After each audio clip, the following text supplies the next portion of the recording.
So I grew up in India all my life. And the one lesson you learn when you grow up in sort of middle class households in India is you don't ask, what do I need? You ask, what do I have?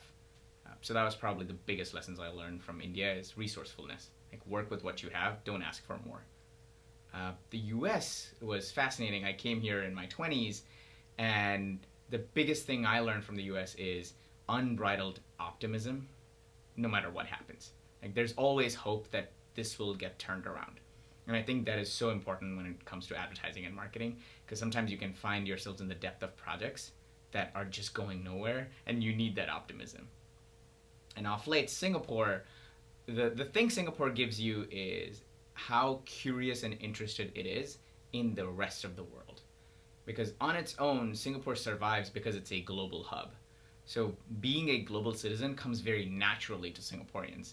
And that's probably the biggest thing I value in being in Singapore.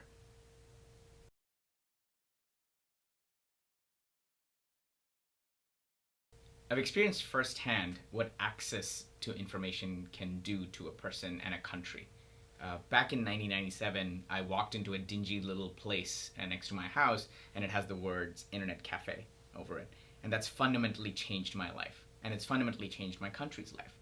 And you're seeing this story being told again and again and again. You take a country like Myanmar, where 4% of the people were connected to the internet via mobile phones like just 5 years ago. And in 2017, that number is 84%. It's a pretty steep climb. And when that happens, you get all this information coming to people who were starved, right? So they have this information desperation that is then quenched by the internet. So access to information and the way it can change lives and countries is what's most fascinating to me about the internet.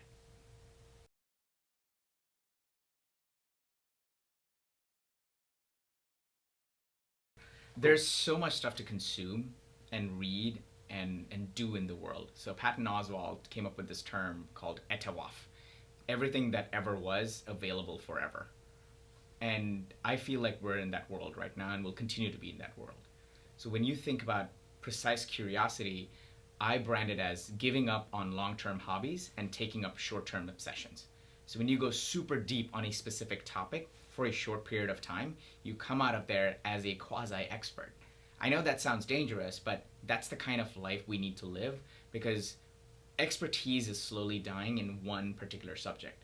So you need to be an expert at multiple things and bring those multiple things together. And the way I keep it alive is I always have more books on my shelf than I can read. I always have more movies and documentaries on my Netflix queue than I can ever consume in my lifetime. I am always on the lookout for local courses that I can sign up for in completely different topics, like something that has nothing to do with my daily life or daily work. For example, I'm about to take a class in January on Tibetan paintings, like Tibetan art. I'm about to take another class in the coming months in jiu-jitsu. So it's just a way of making your brain function in a completely different way, and you start seeing the side effects in your everyday work.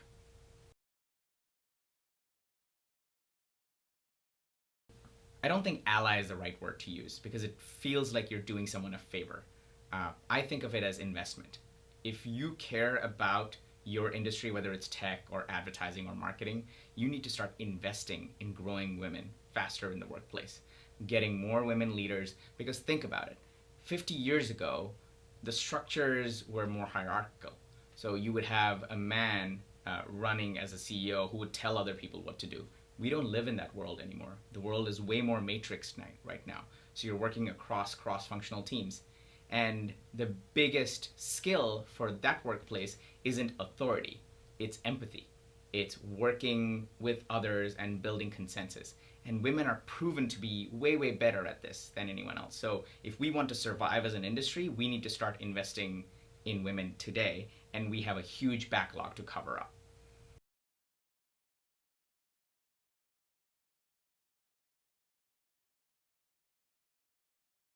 For the past 50 years, women in India have been homemakers.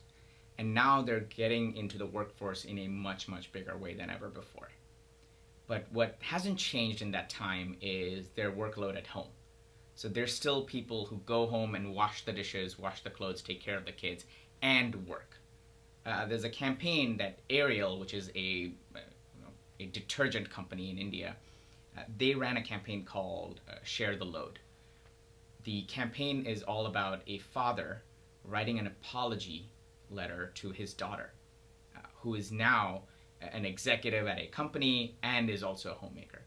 And he apologizes for not having helped her mom when he was younger, not having shared the load of the home. Uh, and I thought this was such a poignant campaign because, yes, it reaches out to this core insight that women, despite all this progress in India, are still taking up more of the load at home and taking up with a smile. And unless men step up and start helping them out in a significant way, we're going to continue to be a society that is very imbalanced. So I thought that was a very good campaign.